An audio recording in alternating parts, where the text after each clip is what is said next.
keep on getting derailed by the snow. Mm-hmm. There's a Yid in Greenland? Then there's got to be a Lubavitcher. Okay, let's see the Helig Gemara. So yesterday we discussed the the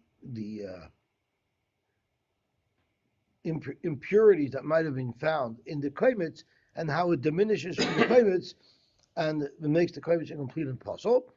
And the Gemara made a tricha. So a rock is completely foreign material. Then there's salt, which is somewhat relevant to a carbon, and then there's levina, which is relevant to this mincha. Nevertheless, if it's going to displace part of the kaimitz, it's going to puzzle. Mepnei she'amru hakaimitz hachasar a yeser puzzle. The Mishnah said, why is it puzzle if there's salt in there or any other impurities? It's because if the kaimitz is too big or too small, it's going to be puzzle. Fragt the Gemara, my area mishum chaser v'yeser. For typically mishum chatzitza. Even if it is not a problem of the kaimitz being too much, there'd be a chatzitza there, because there'd be a chatzitza between the one part of the kaimitz and the other part of the kaimitz. As Rashi explains, the chayt either ben yodoy lekemach. If it's at the edge, it's between his hand and the kemach. V'chatzitza poiselos bekachim kedem afarsh bezvachim inami chaytin ben kemach lekemach. If it's in the middle, going be'emtza kaimitz v'achaylik as a kaimitz. If you cut the kaimitz in half, and right where you cut it is where this impurity is, v'nira kishtei chatzoy k'malzim. Okay, so it'll look like we have two halves that are separated by this impurity. Rabbi Yirmiyah, the teretz is when that's sad. You know where this salt, this grain of salt was found? When you made the kmitza, it's going to be on either side, at the edge. So the whole kmitza is intact, and the whole kmitza is in direct contact with his hands and his fingers. It's just on either side. There wouldn't be a problem of chatzitza, but there would be a problem of chaser or yeser. Amalei Abai LaRava, Ketzat Klemtin. If we're on the topic of kmitza, exactly how does the kmitza get done? And this will be a little bit of an interesting Gemara. It's going to be very practical. Exactly what was the movement of the Kohen's hands and how did he grab the flour and oil mixture in his fingers? On my light, Rav answered, Kidakamsi inchi, like people make a kaimitz. What does that mean? Zokt Rashi, Mashma b'chol etzbos, like this, which means all five fingers are involved, which is a lot more because we know just the three fingers. So, frankly, where Ase zu zeres, the pinky is called a zeres. That's how we measure the zeres arkoi, the zeres rachboi of the choshen mishpat. Zu kmitza, the ring finger, is called the kmitza finger because it's the end of where the kmitza is. Zu amma, his longest finger, otherwise known as the middle finger, it's called the amma because that's how you measure an amma from your elbow to the tip of that finger. Zu etzba, then there's the pointer, which is the other end of the kmitza, and zu goydel, and then there's the thumb. So zog to Gemara, ella lahashvois, shelo yehi chasar. So the Gemara asks, if you're telling me that you need all five fingers to do the kmitza, you see here not like that. You see here the ring finger is where the kmitza starts from. Zok Gemara ela lahashvois. The zeres is still needed because you have to smooth out anything that's sticking out from past the ring finger or past the pointer. Past the ring finger, the pinky rubs away, and past the pointer, your thumb rubs away. Zokt Rashi, lahashvois, the miyoyte kemach lamata min hakaimitz. If some flour will stick out past the ring finger, you use the pinky to wipe away anything that sticks out so that it shouldn't be heaping. It has to be exactly the amount that fits into those three fingers. And the same thing on the top side you'll do with your thumb. So now Rashi says, Amasnisa Mahadir, the Katanizu Kmitza, the Mimeni Maschalakaimates. The Brisa we just quoted, the Mishnah we just quoted says that the Kmitza starts from the ring finger. So exactly what did he do? Amar Rav Zutra Bar Tovia Amar Rav Choife Shalosh Etzbois Ad Shemegia Al Pas Yodoi V'Kaimetz. You fold over those three fingers until those three fingers reach your palm, and that is your kmitza. Tanya Nami Hachi. We learned a similar brayso to support this. Meloi Kamtzai. The Torah says you have to take a Meloi Kaimetz of the mincha. Let me see if I could find it. It says V'Aviel b'nei Aharon HaKohanim v'Kamach Misham Meloi Kamtzai. Let me just see the aleph of the Bach. Yochel shekamtzai mevuratz. You might have thought it says meloi kumtzai, so it has to even be heaping. Talmud loymar bekumtzai davke v'herim menu bekumtzai davke the koibet, not excess, not heaping. Freit the Gemara I bekumtzai. If it's just said bekumtzai yochel berasha yetzbaisav. Maybe it just means you gather it with your fingertips. You just pick it up with your fingertips, and it's just enough to fill your fingertips, but not a whole area in between your folded over fingers and your palm. So we have two words, one that seems to say it's less, one that seems to say it's more inclusive. How do you make these two options correspond to one another?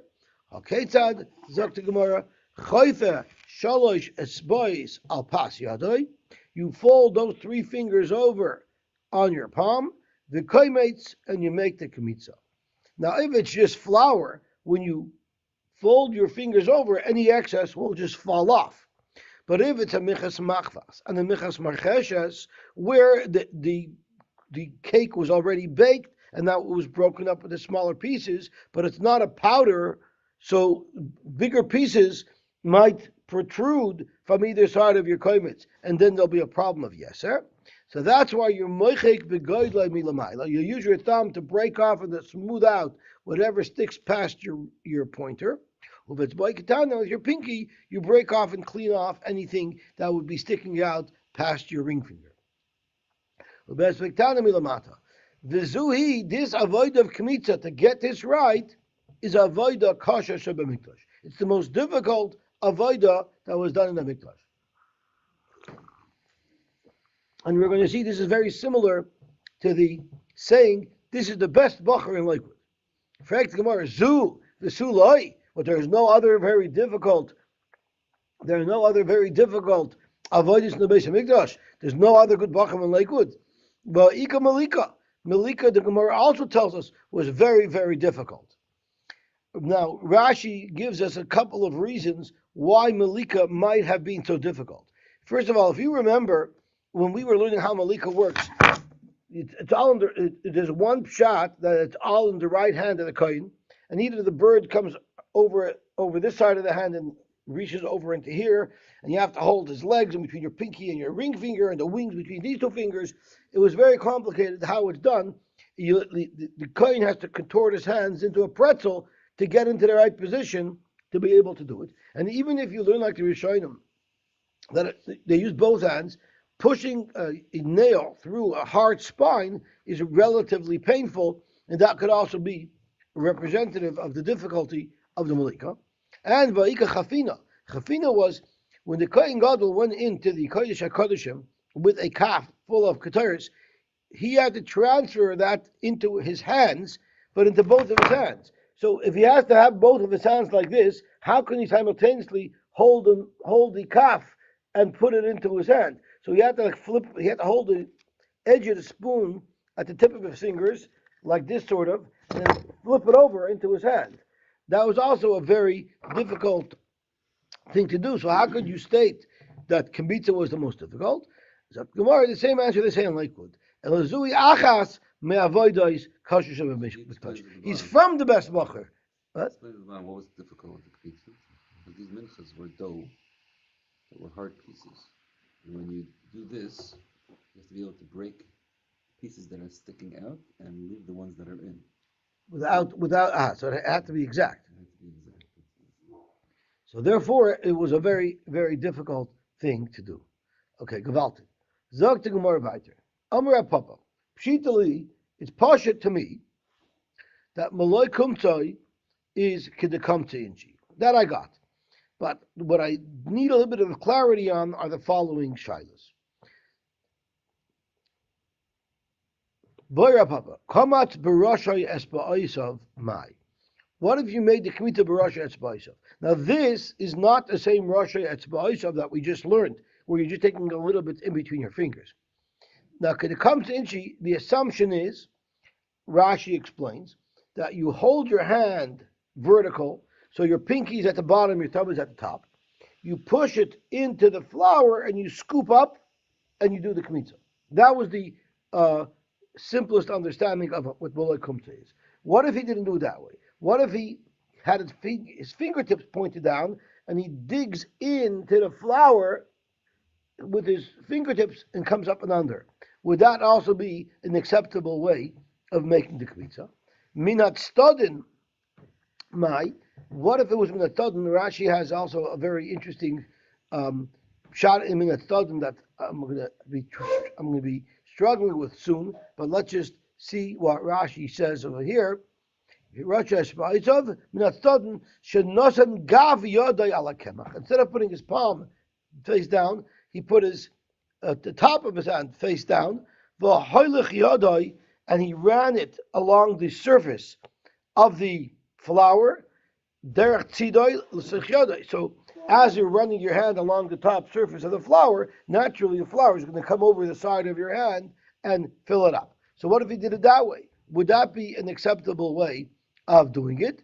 And then the third option was mimata l'may.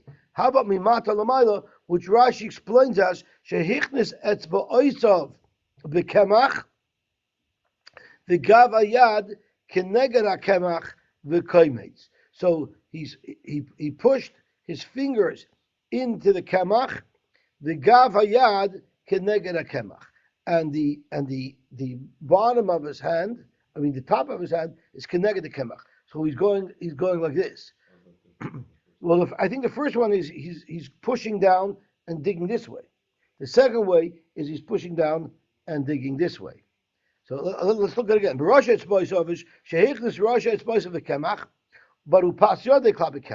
So his fingers are going in first.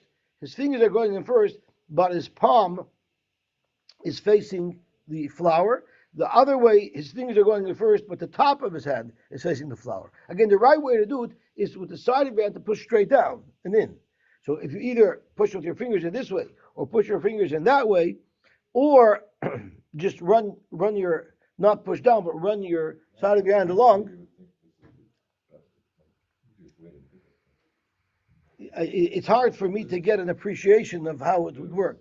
I'm sure Stefanski has good demonstrations on this. I'm sure there's dust all over the place in the showroom because when you're poking around on the flour. But so that was the shaila. 3 different options as how it could have been done in an alternative fashion. Would that be good? And for the Gemara take. Amar Papa. Let's look at a similar scenario when it comes to the ketayros. Pshitali maloi chafnav is kedachafni inchi. It's pashut that maloi chafnav means both hands were full. It's kedachafni inchi. Rashi says the standard way to do that was shemachnisen sidei yedein v'chayf, which I assume means you put the sides of your hands down into the ketayros and you scoop it up. That's what I would assume is what it means. So that would be the classic way of doing it. The question is, Boya Papa Chafan Barasha Etzbaisav. Now the wording of these options seem to be identical to the wording that we just had by the Mincha. So Rasha Etzbaisav would be the same thing. You push your fingers straight down. Let's see how Rashi explains it. Rashi says, no, Barasha Etzbaisav doesn't explain. So it means the same thing as before, but Binat Stadin, Rashi seems to explain differently than what he explained by the Mincha. I'm not sure why. That's where I got a little stuck. So Boya Papa, Chavan Barasha Etzbaisav Ma'u, Binat Stadin Ma'u, and Chavan Bezu V'Zu V'Karvan Zu Eitzazu Ma'u. So the third shot is very easy. you took instead of bringing your two hands together in the ketores and lifting up as one unit, you filled the right hand up, the left hand up, and then you joined them. But the studin in ketores, I'm sorry, studin in mincha, which we learned a moment ago. Rashi explains you run your hand with your top of your hand down and the palm of your hand up. You run it along the flour, and then the flour is going to fold over your pinky into the palm of your hand. That's a Rashi learned minat stadin when we're talking about the koimets. But when you're talking about the ketores, Rashi says something a little different, and I'm a little bit confused as to why. Shehiknis ketores v'chafnov. How did you get the ketores into his palm? Derech ben goydel etzba. It came in through his pointer and his thumb. Lishna achrina minat stadin shal kli. Or it means instead of taking it right out of the center of the container that the ketores was stored in, you took it from the edges. I'm not understanding why Rashi didn't just learn Stodden exactly the way he learned Stodden by the Kmitza. I don't know. I don't know. If you look at the notes in the art scroll, he almost tries to like fluff it over as if it's similar to what we discussed by the Kmitza, but it's not similar at all. It's completely different. So I'm a little bit confused as to why Rashi changed his shot here. Let me just see if he comments on it in the Masifta. I didn't look up the Masifta last night. Lamed Beis. No, he just quotes from Rashi. He also seems it's the same Shaila. But I don't know why it's the same Shaila. Rashi describes it a little differently. It's almost as if instead of you going towards your pinky and scooping it up over your pinky, you go in the other direction. And you're scooping it up over your thumb and over your pointer. I just don't understand why Rashi said it that way. Because if I'm not mistaken, the way it's supposed to be done is like this. Unless you did it like this or something. You know, I don't even know how that would work. Yeah, but why didn't Rashi just learn that it's the same exact shaila that we had by the Kmitza? And I don't understand why.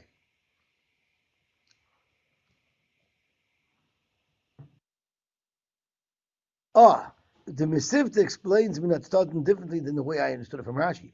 I learned that you put your hand flat and you run it this way, and the flour goes over your pinky to get into your hand.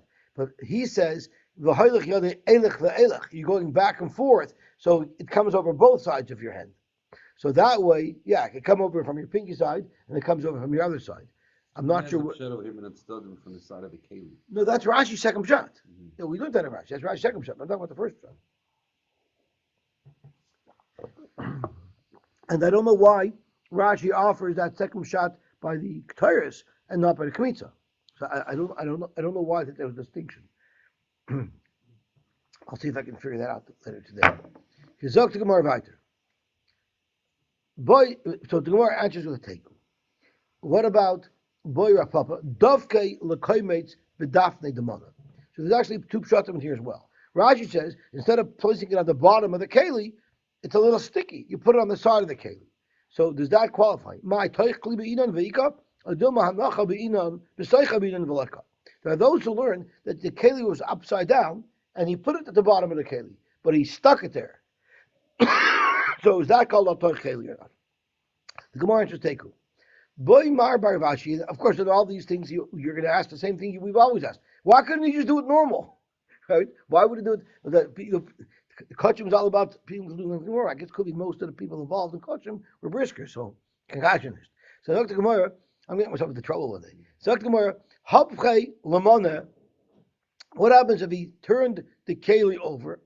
V'davkei lekaimetz be'ar isa demana.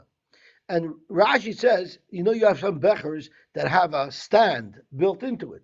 So the stand, if you turn it over, also is a keli. So what if I put the koimets into that side of the keli? My hanacha b'soicha be'inan va'ika. It's technically inside the keli.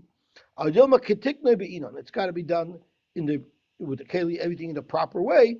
V'leka, and for the Gemara blibes teku. Gavaltin. Rashi k'goja l'kli beis kibble me'achayov. And we have bechers that have a klei kibble on both sides. Zok the Gemara weiter.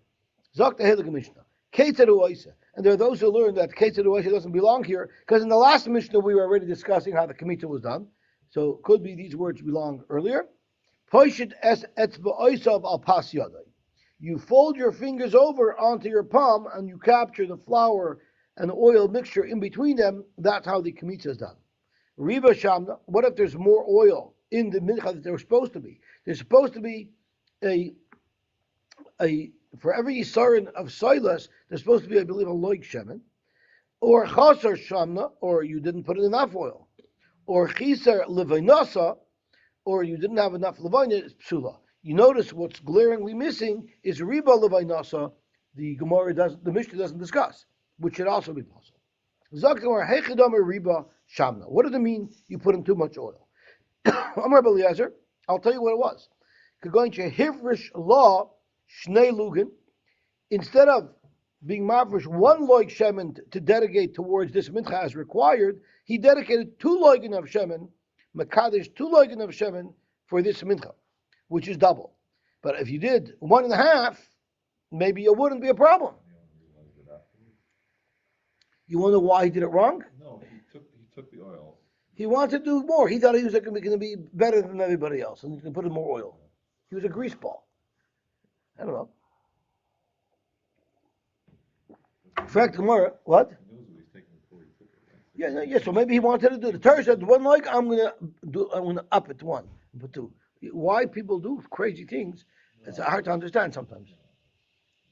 In fact, more of a loikma kigoyin, the Oriv Bashem and the Chulin, the Shem and the Chavrita. Why do you have to have a case where he was makdish more oil? Why don't you just say very simple? He has a loik Shem that he was makdish, and then he took some oil that he had on the counter and dumped in extra. That's also called chaser. Why did it have to be that he sanctified it? He was makdish the oil first. He just dumped extra oil in. Why don't you learn pashat pshat?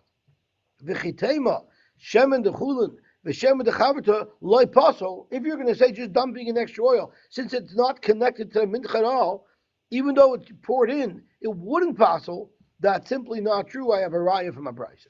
Because Masik of Lor Abzutra Bar Tovia, Elamayata, Minchas Chayte, the Pasul Ba Shemen. A Minchas Chayte, we learned, does not have any Shemen at all. Heichi Mishkachesla. How would you ever have such a scenario? Idida, if it's oil that belongs to the carbon, Halesla, there is no oil that belongs to the carbon. And Ida Chulin, Uda Chaverta, if you just dumped in foreign oil, if you hold that would have passed the carbon, ha'amrit le'pasal. So it must be mixing in foreign oil, would passel. So then, why did Rabbi Lazar have to seek out a case where he was makdish extra oil to the carbon? Wouldn't it have been simpler if he just said, you just added oil, it didn't belong there? So that's more true. But Rabbi Lazar Levi Kamer, he was trying to say a bigger chiddush. Levi the chulun the chaverta, which is foreign oil. The apostle that would pass the mincha, but maybe I will hibish loshnei lugin. However, each individual lug is appropriate to be mixed in. Maybe they have a shaykhs to the mincha, and even though you shouldn't have done that, that's also possible. That's all Rabbi Lezer was trying to say. But about any oil mixed in to make it excess oil will be possible. How does Rabbi Lezer know taka that it's possible? Amarava, how does Rabbi Elazar know that's what the Mishnah would be referring to? Amarava Masnitzan Kashisa, he had a very pasha to diak from the Lashon of the Mishnah.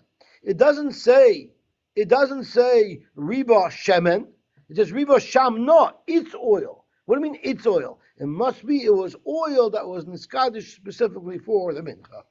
My yuya, the Tani Riba Shamna, listening Riba La Shemen. Shamna means it's oil, al hakam ashmalan, the afak of the hifish Lashon Elukim. He didn't have enough levaina. We have a little bit of a steer here. One brayso says,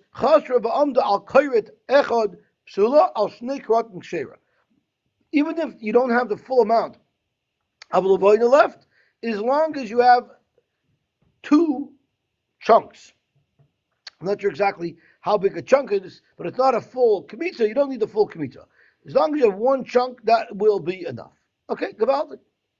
Whoever Reb Shimon argues, Reb Shimon says, Al koyret echad kshera pach b'kamshula. Says 1 chunk left, that'll be good enough. So there's one shot that says that even if you don't have the full kaimitz of levina, it will still be kosher as long as you have either one koyet or two koyets.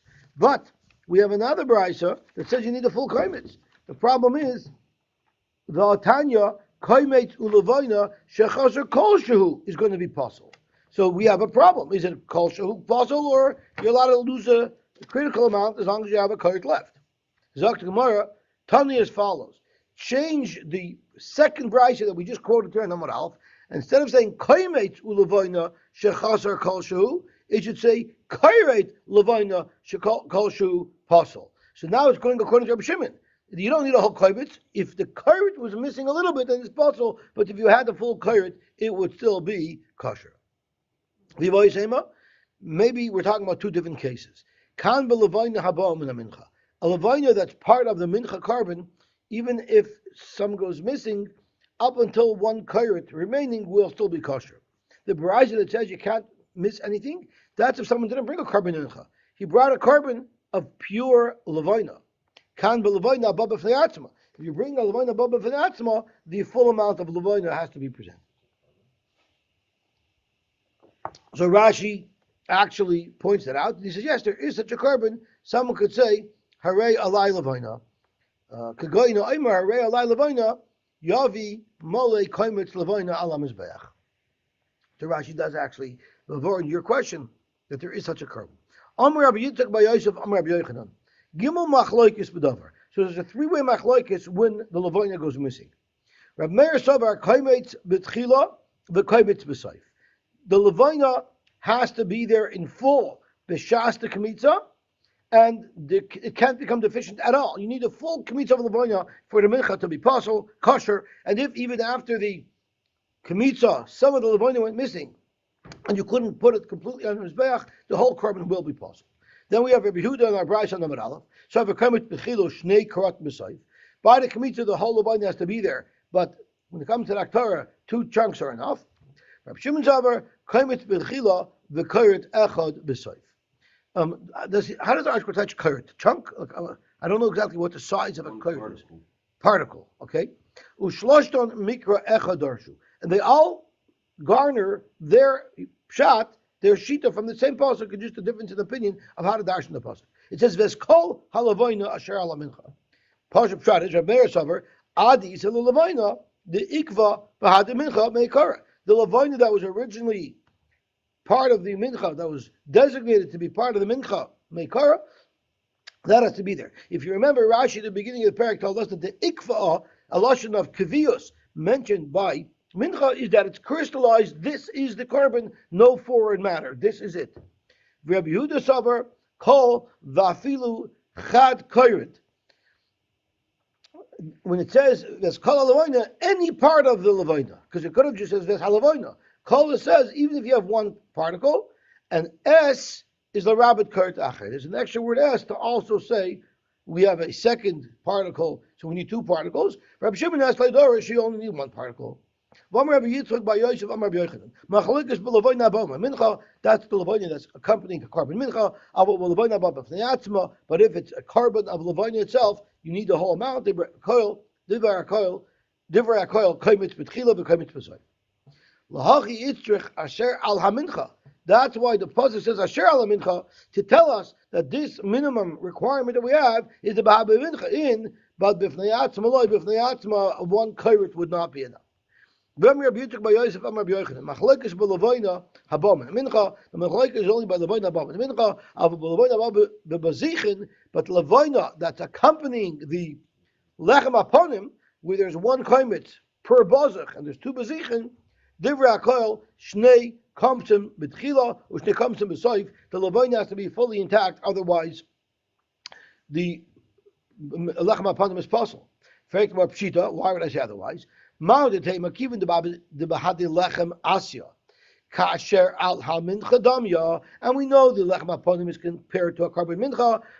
we should also be able to invoke the exclusion that by the carbon mincha, even a karet or two is enough.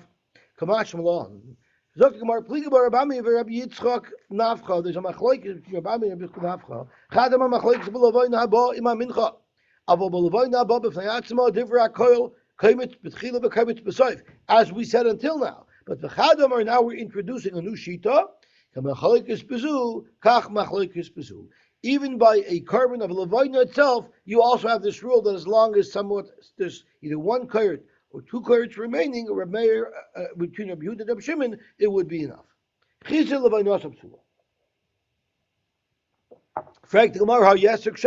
It only mentions an excess of oil is possible, but the Mishnah doesn't mention an excess of Levina will be possible.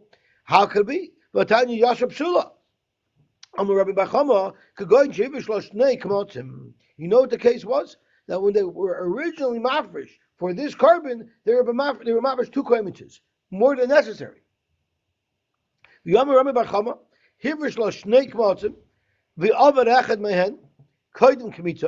of the two went missing before kmitza, loy hukfu. Now there's two ways how to learn this. Gemara, we're going to learn it like Rashi. If there's two kmotzim that were designated as part of the mincha, that should pass on the mincha, because you're only supposed to have one kaimitz of loina. But what if you designated two, but before you made the kmitza, one went missing?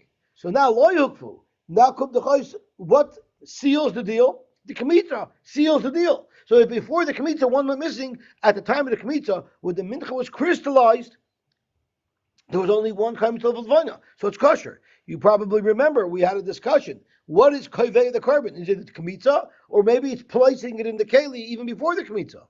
So obviously we're working here with the shita who holds up until the kmitza, the carbon hasn't been hukfu, hasn't been crystallized. But achas kmitza, if there were two koimtzim of levaina as part of the carbon until after the kmitza, now it's a carbon that's puzzle because hukfu, it was koveya both koimtzim into this carbon, and that makes it possible because you have an extra chaymes. As Rashi says, hukvu v'hava kiyeser psula. But if it's lo hukvu, it will be kshera. But that's not how everybody learns. V'yamar Rami bar Chama hivrish arba komtim lishnei bezichen.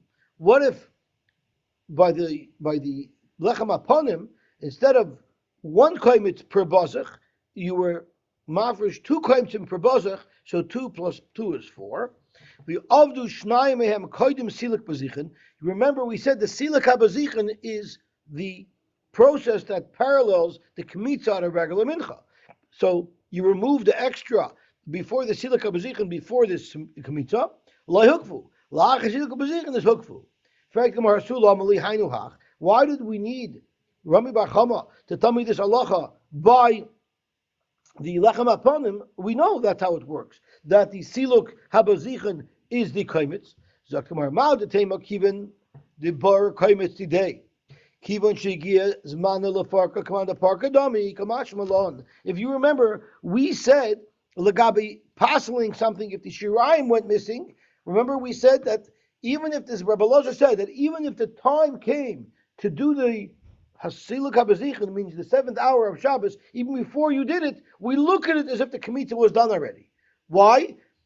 The Gemara said because it's clear. Because it's clear, you know what it will be. By regular Kaimitz, you don't know what's going to be removed from the Mincha for the Kaimitz. But by the Bazichin, by the Lechem HaPonim, it's very clearly outlined whatever's in the Bazichin is going to be the Kaimitz. So once the time arrives, it's already considered as if the Kmitza was done. So you would think if it's as if the Kmitza was done already, so it's possible because it was kaveh the carbon already. Kamashal or not. So now you see a little bit of an inconsistency that's going to need beer, which the Rishonim do speak about, and that is, let's think about it. Lagabe, if the shirayim goes missing, it's possible. If shirayim went missing before the hasar shabazikin, right? Remember we said if part of the lechem hapanim broke off before the bazikin were taken away, since we're at the time to take the bazikin away, we look at it if the kmitza was done, and it'll be kosher to lechem hapanim, right? We said you don't need to lechem hapanim, but you could still be marked to the bazikin. So lagabi that we said as if the kmitza occurred already. But over here the Gemara is concluding lagabi passeling because of extra levina, it's not as if the kmitza occurred already.